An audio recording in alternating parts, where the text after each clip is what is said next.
All right, Candace and I have been chatting through voice chat all morning, trying to come up with brainstorming ideas similar to this, that similar to the one we've been working all week with video text and contest and all that stuff, so that you guys can have even more ideas and more tools and have even more fun growing your business. So I'm just excited to watch all this stuff. You guys are making me so proud. One thing, if you go through the whole week and you don't have a piece of business or something like that, I can tell you what you absolutely have, which is you have more confidence, right? You've trained your brain, you've trained your brain to know that you can give your brain a task and complete it and be positive and learn and get more confidence from it. So I'm sure I'm speaking on behalf of Candace. We'll give her the floor in a second, but gosh, I am just so proud of you guys. So proud of you. Okay, who wants to share? By the way, Greta, that was an awesome blooper. The coolest part about the blooper is that it was a totally awesome video to begin with, and it kind of gets both. You get the educational piece and the I'm a real person and I have fun piece. I thought that was awesome. Who else wants to share any experiences they've had over the last couple days doing these videos?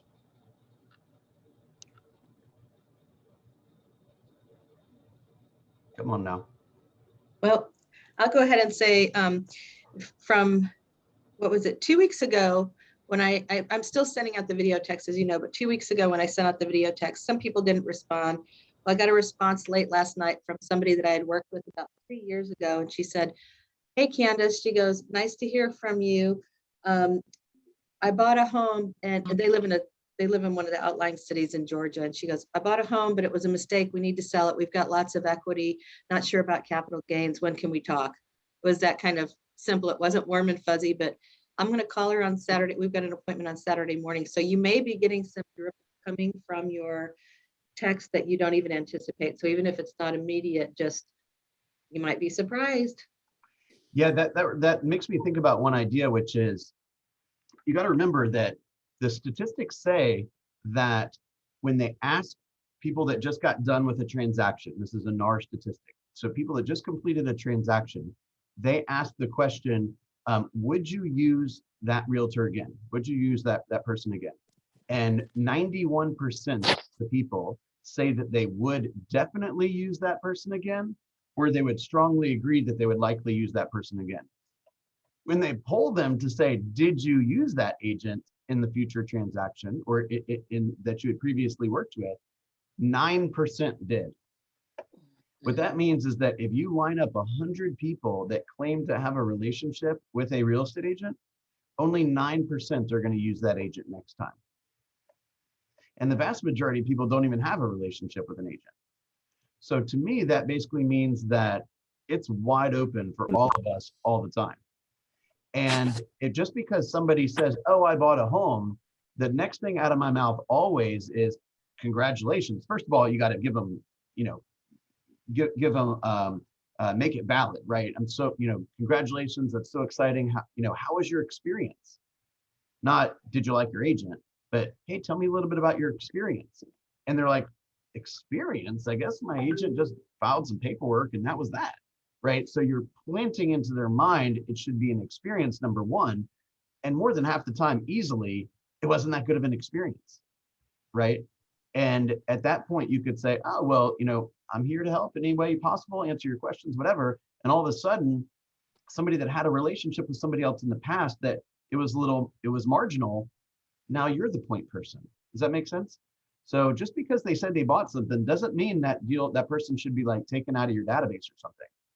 Oftentimes, that's the person that could be one of your biggest fans. Candace, you look like you're headed for the mute button. Yeah, no, no, and in this case, this is somebody who had a lot of family, had a lot of homes and things like that. So they I don't know, it was just weird. They didn't use me for their purchases.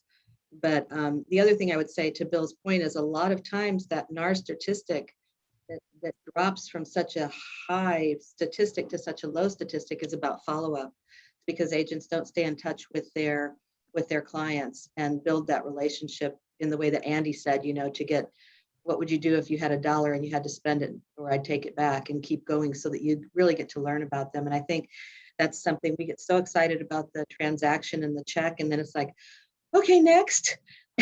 And believe me, they feel that.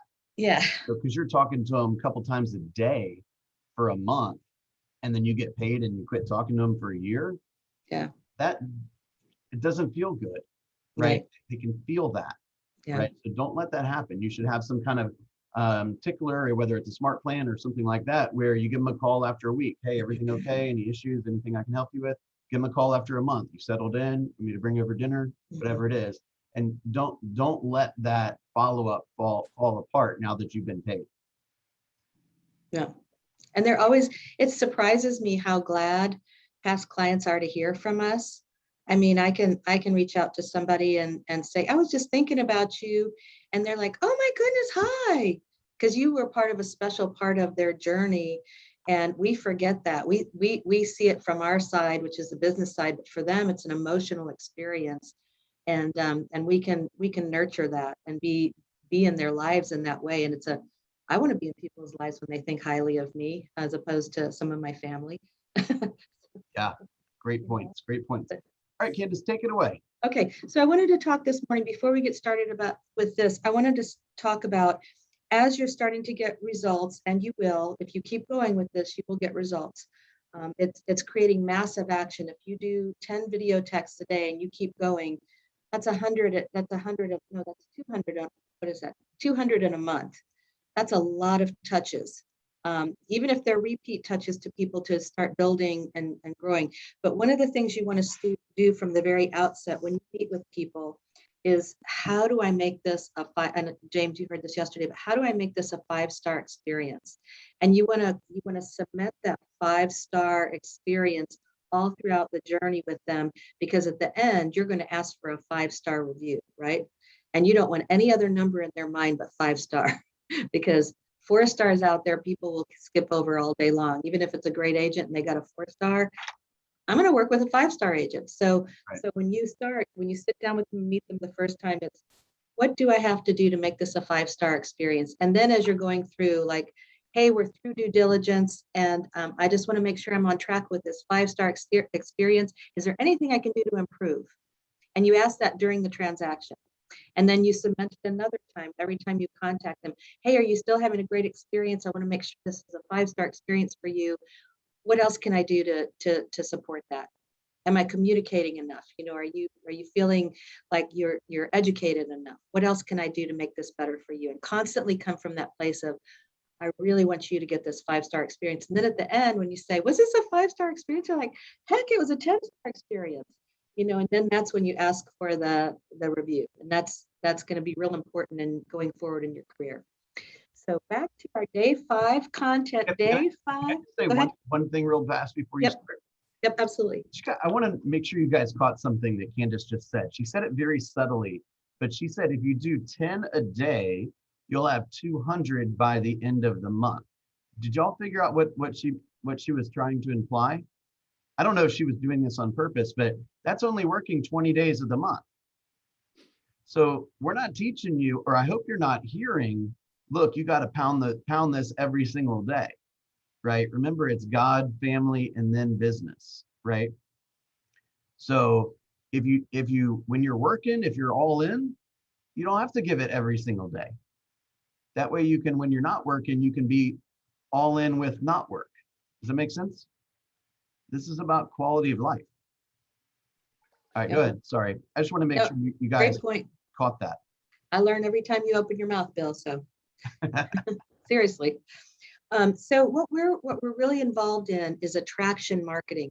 This is what the big companies do. This is what Amazon does. This is what all the major Fortune 500 companies do. And that's where this idea comes from. It's attraction marketing. Rather than chasing the consumer or the client, we're attracting them to us. And it's a term for a method of marketing, a product or a service, and it works by providing valuable information about the item before convincing customers to buy. It's a powerful marketing strategy for both lead generation and brand loyalty, because we're offering without asking, we're offering valuable information. And that's what these videos and the text videos are I'm thinking about you, which is powerful because it makes me feel good when somebody I haven't thought about for a while is thinking about me. And that's what you're doing for somebody else. You're lifting them up a little bit.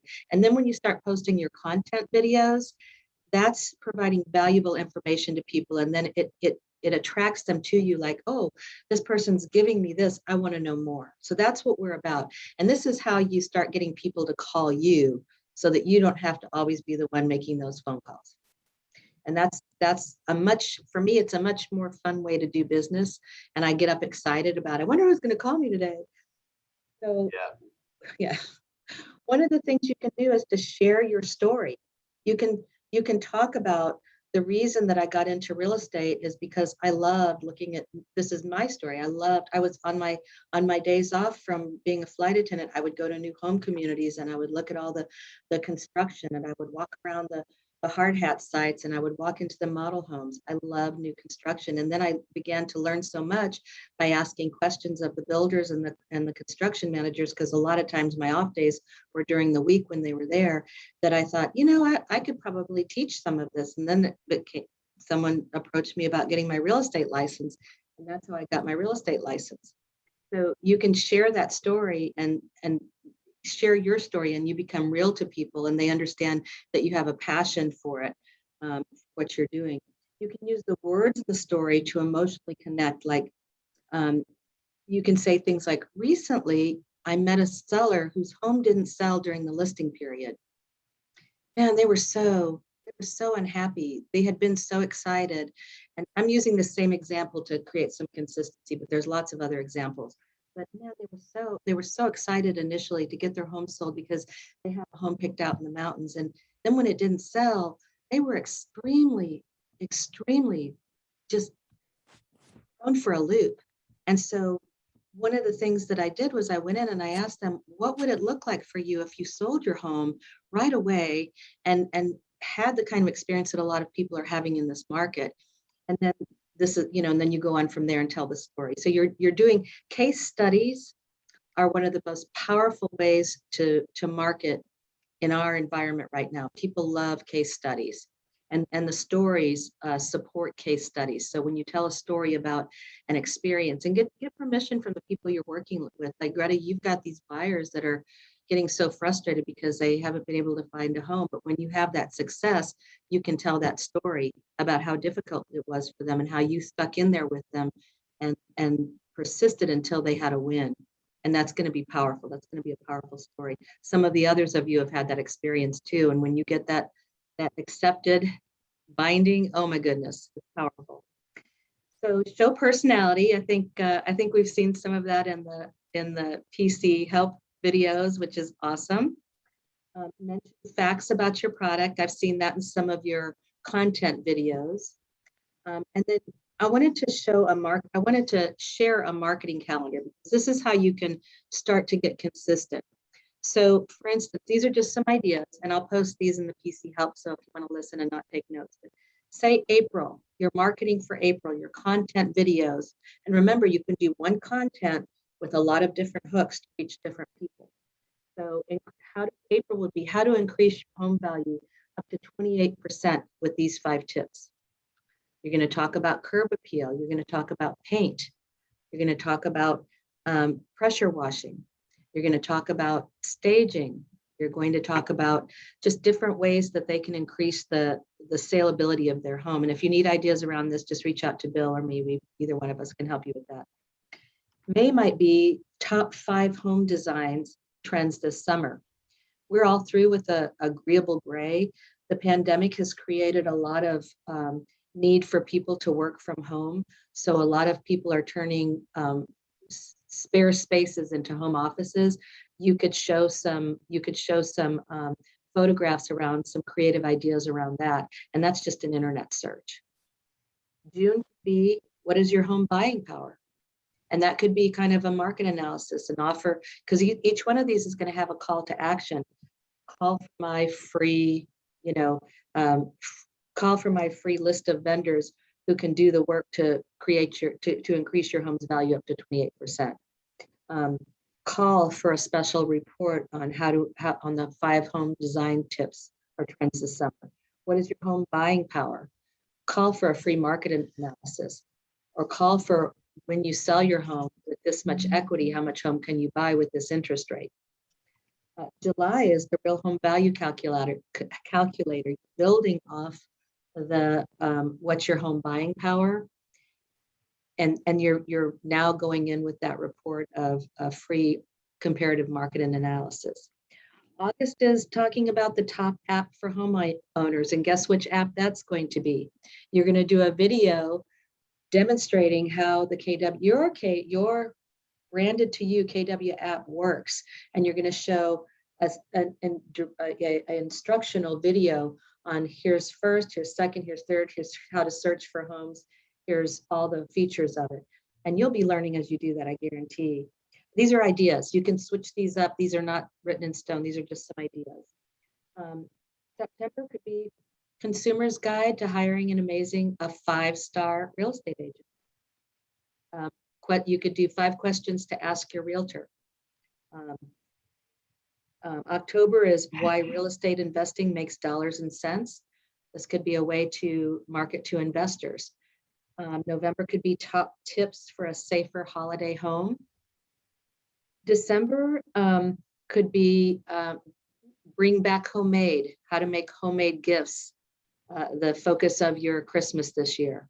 And it could be something like, I know one year when I was broke, as a young person, I wrote everybody a letter telling them what I loved about them and what I thought that they were so amazing for. And it was one of the best Christmases ever. And I just hung those little cards on the tree, and that's what I could give them that year. And it was a gift from my heart, and they love that. So you can be that person that puts that out there for other people, because a lot of people are struggling in the pandemic. They've lost their jobs. They want to have Christmas, but they don't know how to have Christmas. Person that gives them those ideas. January, real estate this new year, what to expect. That's when you can talk about stats. That's when you can talk about from January to January of last year, we increased, what was it, 16.2%. So you can talk about those stats. February could be 5 reasons to sell before the selling season picks up.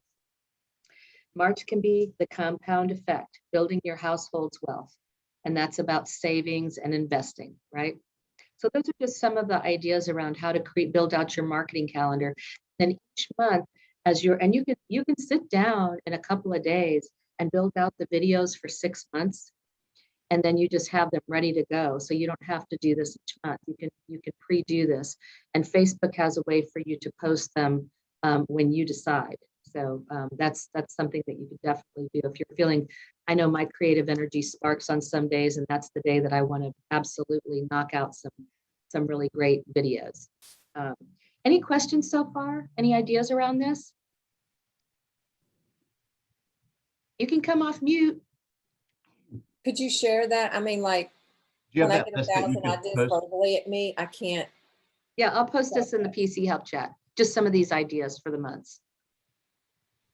Hey Candace, I have a question. Sure, Markia. Hi.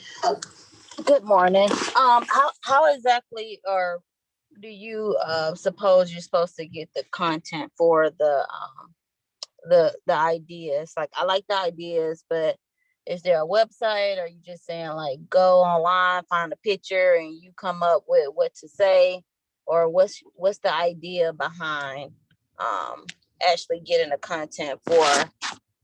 So month you're gonna focus on, this, that, and other.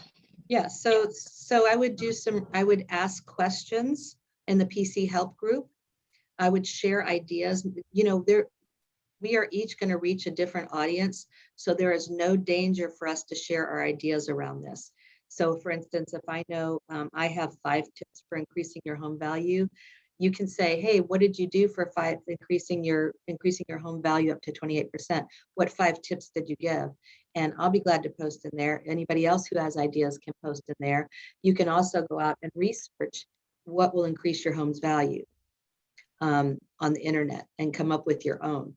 But you don't have to invent it. It's already out there. It's just a matter of asking and then making it yours. And the formula is always the same. It's going to be the hook, the align with the feelings, How would it feel if your home was valued at 28% more than it is now? Then the bullet points, here's 5 tips to increase your home's value. Curb appeal, condition, new paint, flowers, a new mailbox.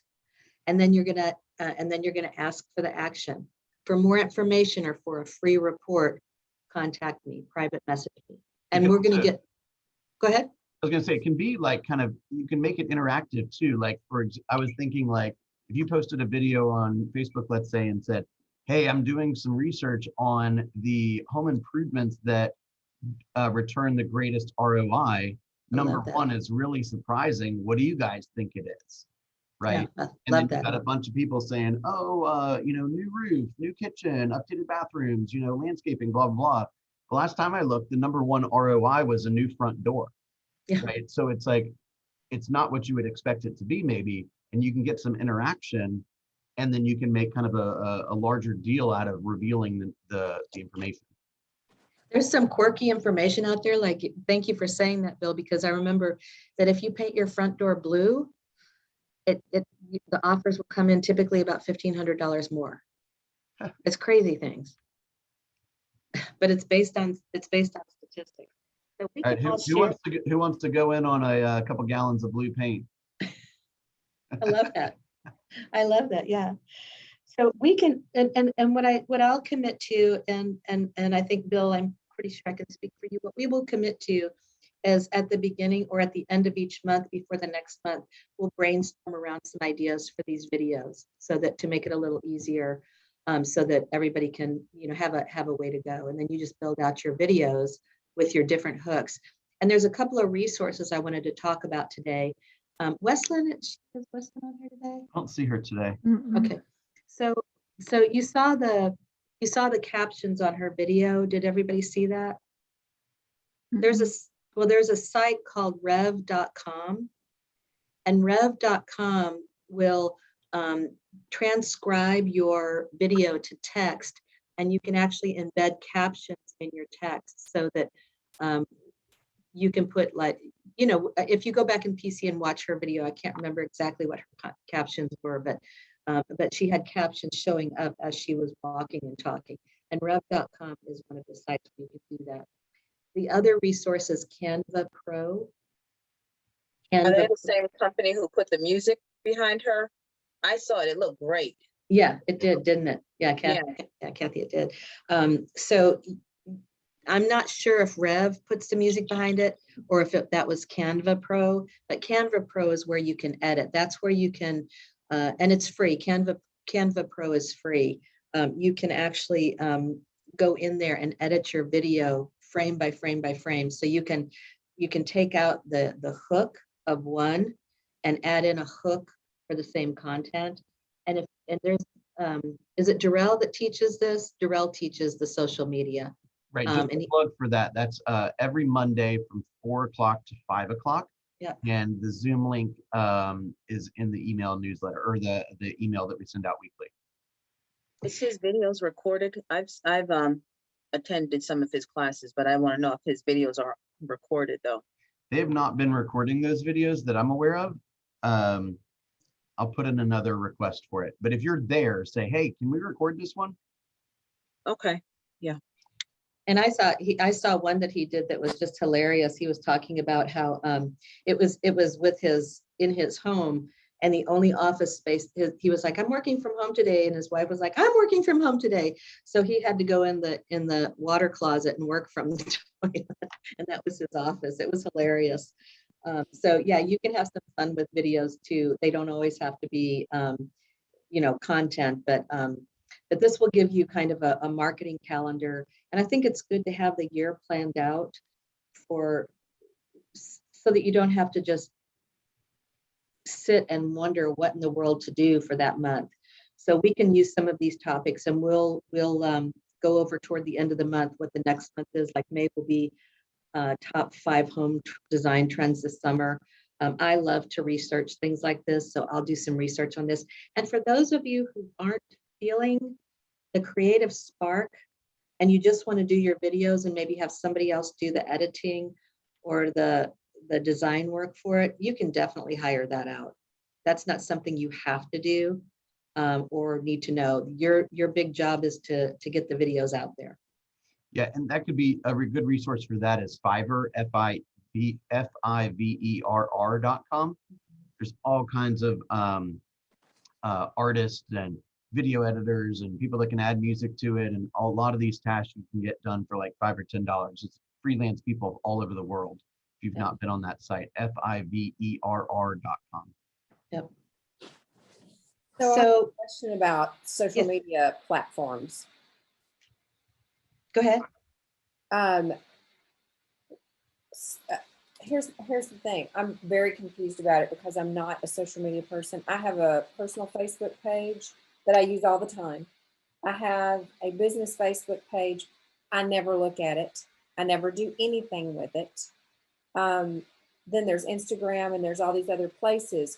Do you post the same content across? Do you post just what, how do you make it work? Because I Brother, don't I've seen understand. people post, they go from same post and put it on, Instagram or, whatever feeds, but it's usually the same one.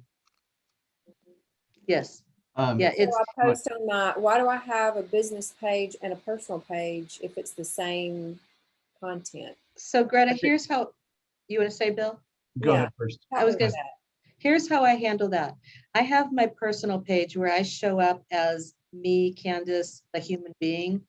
Mhm. And sometimes I'll post things about real estate, but a lot of times what I'll say, and my business page is not well built out either. I'm getting much more consistent with it. But what I'll say is hop on over to the story team for more information about da da da da da da da. Or hey guys, I'm building out my content for my business page. What would you like to see? I ask that question sometimes, and then and then now I'm starting to get a lot more likes from it. So I don't want to bombard people on my personal page. I don't enjoy it when people that I am in relationship with, all they post is their business. I want to know more about their kids and their dogs, but I'll point people to my business page. I think So that, you're and that's saying- exactly why. Go ahead, Greta. So you're saying your personal page is your personal things with a rare occasional business, Mhm. and Yeah. then you duplicate the business only on the business page. Mhm. So why But do on we my- have a business? But on my personal page, I'll say, hey, if you'd like to find out more information about this awesome listing, hop on over to the story team. And it's a way to drive my friends over to the story team. And those that are interested in real estate will go over there. I sometimes will post photos of a new listing. Or I might reach out and say, hey, I have a buyer need. Does anybody know of anybody who wants to sell a home in Crooked Creek? So there's other stuff beyond.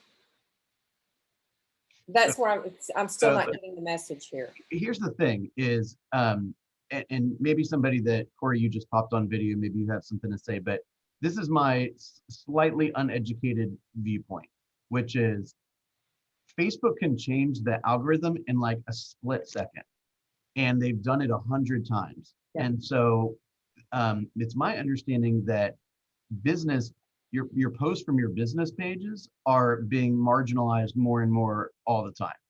The advice that I'm getting right now is have it primarily on your personal page. Be that you're a mother, you're a bunch of other things in addition to being a real estate agent. Roughly 20%. So for every 5 posts that you make, 4 of them should be related to personal stuff, right? Yeah. One of them should be an allusion to the fact that you're a business owner too, and the kind of things that you help people with. I like Candace's strategy with like, you can have it and it can be kind of like, it's almost like an online business card to some degree, right? It's like, hey, I do some business stuff. Here's some information about that. Here's how you can reach me. Here's some signs of success and these kind of things. But the vast majority of your efforts, in my opinion, should be on your personal page. Mhm. Corey? Hopefully. The Go vast ahead. amount of your efforts for business should be on your personal page? Is that what you just said? No, well, I think that, like, let's say I have an insurance agent. Like, I don't care that much about his business that I'm going to follow him on Facebook, right? I just want him when I want him, right? So Right. I'm going to do most of my communicating with the society, with my people about things that are going on in my personal world that are important to me. And periodically, roughly 20% of the time, I'm going to make sure that they have top of mind that I also am their resource for real estate. Yeah, okay. I think maybe I just heard you wrong. So I was gonna, that's why I popped on to say basically the same, it's like a mathematical thing. It's one for every five. Or like if out of five posts, one should be related to your business. So so you keep it mostly because you don't want people to be like, another real estate post. You want them to be interested in your life, like you as a person, as a whole person, all that there is about you, your interests, your activities, but then the occasional post about business, or a share from your business site to your personal page. Yes. Therein lies where I'm struggling, because if I do that, there is no need, unless I'm adding more, there's no need to even have a business page. I think that honestly, I think Sam would probably be a better person to answer that question, because he's studying what Facebook changes are happening like literally every day. And I'll give you another plug for that. Remember, Sam hosts a tech and social media class for productivity coaching only every Friday from 11 to 12. So that could be a great question to ask him. The link is in the email every Friday, 11 to 12.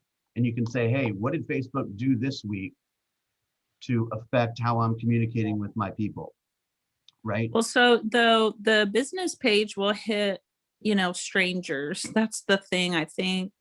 Well, only if they're in your network, right? Only if they like your page or they like. Yeah, if they find it, if they have to find it. So you have to boost it, or I got a free $5 thing, and so I did an ad or whatever. So I think that's to find more people. That's what I think the business page is for. And then the other thing that they told me to is only do the social media that you like to do. Like, I don't like Instagram, so I'm just going to do Facebook. Stick with what you're comfortable with. Well, let me try to put a bow on this real fast. There is stuff going on with Facebook and all the other channels constantly that if we were to give you the perfect advice today, it's probably going to be different in a week. And so we just got to either stay up on the research ourselves or stay in relationship with the people who are staying up on the research. So I would recommend messaging Sam or coming to the class today and asking those very specific questions. And I will tell you one other thing is Instagram ain't going away. I mean, it's pictures and video. That's what we're doing right now. So if you're uncomfortable with it, we got to get more comfortable with it. That's like saying, I really liked MySpace, Facebook, I don't know about that. And you got an awesome MySpace account that nobody goes on. And I would like to say one more thing, because we are even though we as people want to express who we are on our Facebook, be aware that you have potential colleagues, you have potential clients watching your page. And I know there's a temptation for I've seen pictures of people in their underwear because they're so worked out, they're so buff, but that's not necessarily that's not necessarily who I want to be, and not necessarily the message I want to send to those who might work with me. I might attract exactly the wrong kind of person. So if you're having a day when you just are feeling all that and you've got on some cleavage and some, some high heels, I might rethink posting that photo because I need to be aware of who else is watching. We're public figures, whether we like it or not, we're public figures. Yeah. And you don't want to be Janet Jackson in the halftime. Yeah. Liz, were you trying to say something? Well, I just a couple of things about videos too is people that I'm noticing is you need to look at the camera on your phone and not yourself, because you want to be making eye contact. And if you're not looking at the camera, you're not looking at who's watching your video. So don't look at yourself, because you look like you're looking down in the video. And the other thing is, don't stop when you have a blooper. Post it. Yeah. I mean, those are the ones I get the most engagement out of. I'm walking along and I trip, or I sit, I go blah blah blah blah. Whoop, let me start over. And that you keep going. That's what makes you real, and that's what people like. You just can't cuss. But you keep going with the bloopers. That's what people really like. And the last thing is, I was wondering if we could get a quick tutorial, like very simple, on how to edit a video like that. Like you were talking about, well, insert a picture, and I don't know how to do that. So like, I don't want anything like, but if there's anybody here that can give us just a quick tutorial one morning, maybe on how to do really quick edits to a video. Maybe we can invite Darrell on. Yeah. That'd be good. And I mean, there are apps, there are a lot of apps, if you download it on your phone, that you can easily do it. So I'm looking here now, like video. There's there's InShot. That's one that I've used. You can do it even on your, like, if you have an iPhone, iMovie. I mean, there are a lot of easy ways. But it's not, honestly, you can do it. I need a tutorial on it, because with two kids and life, it's just be easy for someone just to walk me through it. It'd be awesome. Yeah. We'll look into bringing that to you guys. One thing I just want to make sure you're hearing this clearly is, we're not telling you not to be yourself. We're not telling you, whether, just because you're a public figure doesn't mean you can't, say, hey, I believe in this cause, or I, don't believe in this cause. It just means that there are repercussions for your behavior, right? So you can say all you want about a particular political party, but you might cause your business might be affected by that. So again, you're free to do whatever you want, but you got to understand that you're a public figure and it may have repercussions. Thank you. Cool. You ready for some homework, or you want to say something first, Bill? I was going to say, let's wrap it up. Okay. Homework. 10 video texts today. Show up in PC with a video telling what you've learned. I think it's time for everybody to do a live Facebook video. It can be, hey, it can be, hi, this is Candace. I am so excited to have been in a 5-day challenge. I'm in that challenge because I want to improve, and I think it's really important to invest in my business so that I can bring you greater offerings.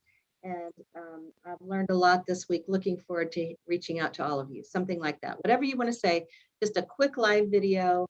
It can be on, hey, your live video can be on, hey, I took my dog to the vet today and everything's okay.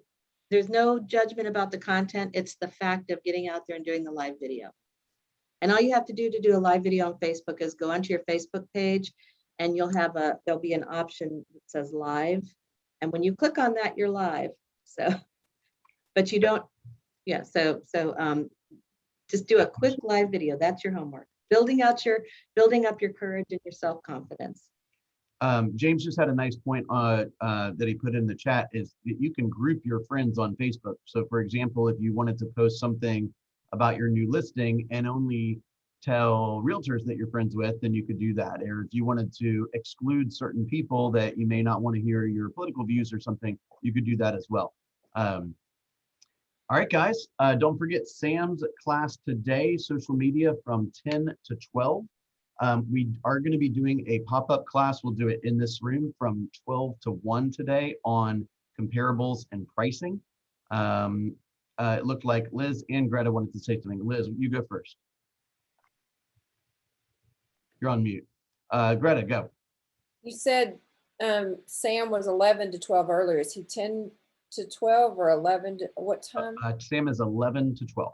Okay, thank you. 11 to 12, and then 12 to 1 will be back in this room for comparables and pricing. So if you have a listing coming up and you're curious on, kind of what strategies to go about researching the values and the pricing and pricing strategies and studying the comps and all that, we'll be doing some of that today from 12 to 1. Remember, group 4 meets today, small group 4 at 2 o'clock. Y'all have a wonderful weekend. See you soon.